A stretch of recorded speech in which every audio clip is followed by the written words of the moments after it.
Molweni, ngicela ngisiviwe Sam. Namhlanje sabe sithetha nge-overlock. Uyi-tradisha ngendlela easy, no set stitch. Okay. Ikhale izinto ezingafaniyo. Kuba senzelwa kube easy ukubona isitshi kasilusi. So sino black, sino blue, sino yellow, sino green. Kwenzela kube easy ukubalansa isitshi kasibona basilusi. That's why sifake ikhala ezingafaniyo. So ngizawutradisha, then after ngitradishile, sithola isitshi basi-right and then basko-right ngesibhalansi.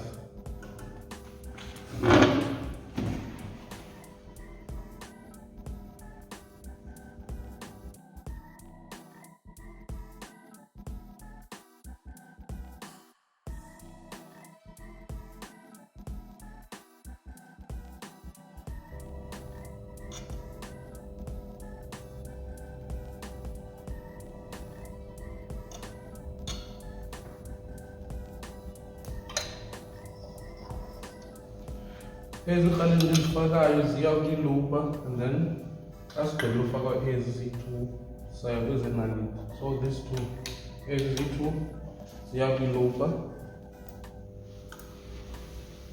and then masigqiba ufaka ezi then sizawufaka ezenaliti.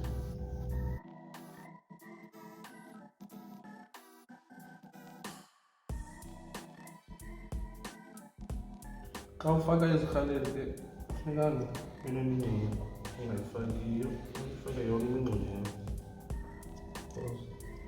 If uyifakanga kahle yonke imingxunya, umshini wakho uzawuslipha ube neendawo ezithungayo nezingathungiyo.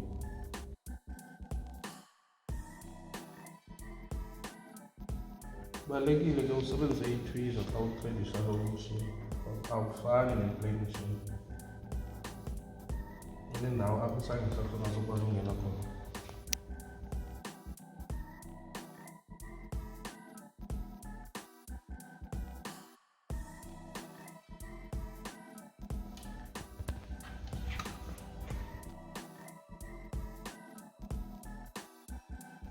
Okay, ngigqibile ngoku ufaka ikhaleni zethu zelupa, uyelo nanka wambile waza kule ilupa and then beku-green wethu naye nanka wambile waya kwenye ilupa.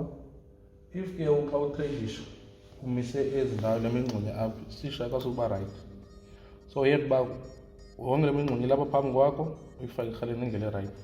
Ikhona ke into ekugayidayo apha emshinini, incwadi encinci xa ufuna ujongana kuyo, but eyona nto endicebisa kuyo ngoba xa ufaka iikhaleni zakho ufuna ubhalansa isitshi okufuna uzibona kahle, nokusebenzisa imibala engafaniyo apha kwiikhaleni zakho.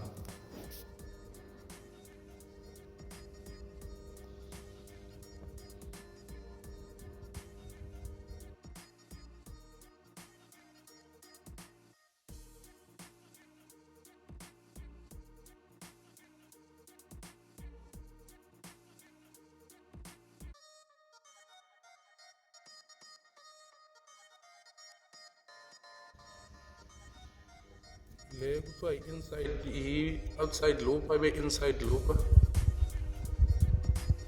Nansi inside, outside le ilapha yona kwecala.